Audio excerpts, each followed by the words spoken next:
Au départ, c'est parti donc d'un hashtag qui était censé parler du racisme chez les professionnels de santé, du racisme chez les médecins. Alors moi, qu'on mette balance ton médecin raciste ou balance ton raciste, ça me gêne pas. Qu'on mette balance ton médecin, ça me gêne énormément. Pourquoi ? D'abord, la question à se poser, c'est y a-t-il des racistes parmi les médecins ? Évidemment qu'il y a des racistes parmi les médecins, comme dans la société. Oui. Y en a-t-il autant que dans la société ? Non, clairement non. Pourquoi ? Parce que je rappelle que les médecins ont prêté serment, je rappelle qu'ils ont une éthique et un code de déontologie, et que ça interdit le racisme, qu'on doit soigner quiconque, quelles que soient ses origines, sa religion, ses idées politiques, qu'on soigne tout le monde. À partir de là, évidemment, il y a moins de racisme dans cette profession que dans d'autres professions.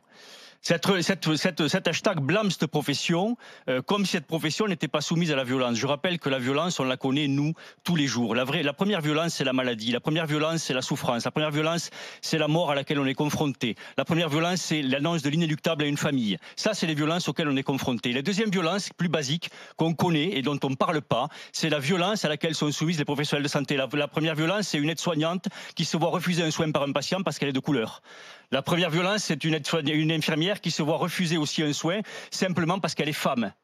C'est un interne qui se fait foutre sur la gueule aux urgences parce que le soin est arrivé un peu trop tard.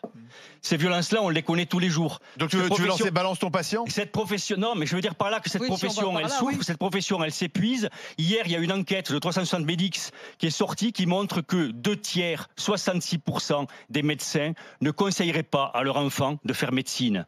On attend quoi ? On veut aller à 100% ? On a une profession qui souffre, on est en train de lui foutre sur la gueule pour des méfaits qu'elle n'a pas commis. Et c'est ça qui est une honte dans ce truc-là. C'est qu'encore une fois, on a des justiciers derrière des anonymats qui balancent des trucs sur des médecins qui sont, passez-moi le terme, débiles. Et ça, il faut l'arrêter.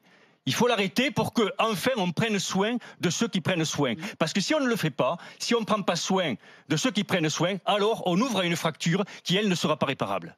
Mais ce hashtag balance ton médecin, mais parce que le point de départ, qui est quelqu'un qui sur les réseaux sociaux s'épanche en disant voilà, j'ai un médecin qui m'a pas très bien parlé, et les médecins ne sont pas intouchables parce que avant tu ne pouvais pas remettre en cause, si tu veux, le médecin et la manière dont tu pouvais parler au patient. Mais je ne vais pas lui faire de la publicité. Il part d'une personne qui agit sous pseudo, qui a plusieurs comptes, qui se fait passer pour une personne de couleur alors qu'elle est blanche et qui est une manipulatrice née. On ne va pas lui filer de la pub, mais c'est parti de là au départ. Voilà.